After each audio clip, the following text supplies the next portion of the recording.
दोस्तों, बड़ा सवाल ये नहीं है कि ईश्वर कौन है और क्या है।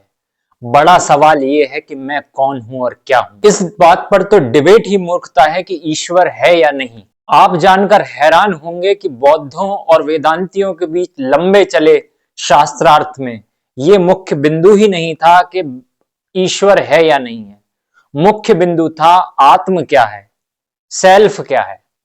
और यही सबसे बड़ा प्रश्न है, क्योंकि आप ईश्वर के अस्तित्व को नकार सकते हो लेकिन स्वयं के अस्तित्व को नकार नहीं सकते। तो बड़ा सवाल यह है कि स्वयं ये जो खुद को मैं बोलता है यह क्या है। किसी शायर का शेर है, इसी तलाशो तजस्सुस में खो गया हूं मैं, जो मैं नहीं हूं तो क्यों हूं, जो हूं तो क्या हूं मैं। मान लीजिए किसी लॉजिक से सिद्ध भी कर दिया जाए कि ईश्वर है, तब भी तुम वही रहोगे जो अभी हो।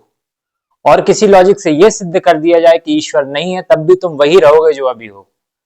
बुद्ध कहते थे कि अगर तुम्हारे घर में आग लगी हो तो तुम आग के स्वभाव पर चर्चा नहीं करोगे बल्कि आग बुझाओगे। और यही योग दर्शन का संदेश है। मुख्य रूप से स्वयं पर कार्य किया जाता है, तभी बाद में जो सत्य वह प्राप्त होता है कि क्या है क्या नहीं है। इस दुनिया में गॉड को मानने वाले बिलीवर्स की संख्या सबसे ज्यादा अब्राहिमी मजहबों की है, जिनमें ईसाइयत और इस्लाम प्रमुख हैं।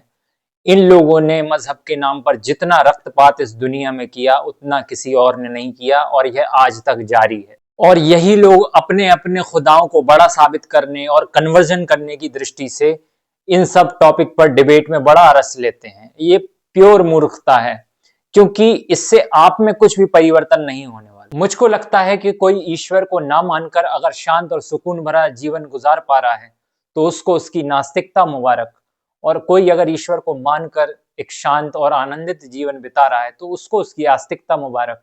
लेकिन विदेशी मजहबों में ये जो दंभ है कि मेरा खुदा है ही, और न केवल है बल्कि सबसे बड़ा है, यही दंभ बाद में अलगाव और हिंसा में ट्रांसलेट होता है। आखिर में इतना दोबारा कहूंगा कि ईश्वर है या नहीं, इससे बड़ा सवाल है कि मैं हूं या नहीं, और हूं तो क्या हूं। और इस विषय में मॉडर्न न्यूरोसाइंस और अध्यात्म क्या कहता है, इस पर एक विस्तृत वीडियो अगला होगा। जुड़े रहिए, तब तक नमस्कार।